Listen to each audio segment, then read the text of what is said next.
Scene అలాగే గంగవ్వ అక్కడ అలా కూర్చొని ఉంటారు. ఇంతలో అక్కడికి సింహాద్రి వచ్చి రేపు మరొక 5 రోజుల్లో అమ్మాడి పెళ్ళి ఉంది కదా, ఆ బిడ్డ పెళ్ళికి మీరు మంచి బట్టలు కొనుక్కోవాలి ఇదిగోండి అని చెప్పి బట్టలకి డబ్బులు ఇస్తూ ఉంటాడు సింహాద్రి. అది చూసి సీను అయితే మాకెందుకు, మాకేం అవసరం లేదు, మాకొద్దు అని చెప్పి అంటూ ఉంటాడు.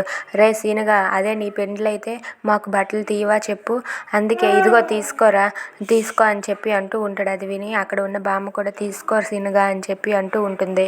ఇక వాళ్ళ బామ్మ చెప్పడంతో సీను అయితే వాళ్ళ మామయ్య ఇచ్చిన డబ్బులు అయితే తీసుకుంటాడు. రే సీనుగా, రేపు మాత్రం పొద్దులే పెందుల కాడిగా నువ్వు వేరంగా వచ్చేయాలిరా, బోల్డ్ పనులు ఉన్నాయి మనకి అని చెప్పి సింహాద్రి సీనుతో అంటూ ఉంటాడు. అది విని సీను అయితే సరేలే అని చెప్పి అంటూ ఉంటాడు.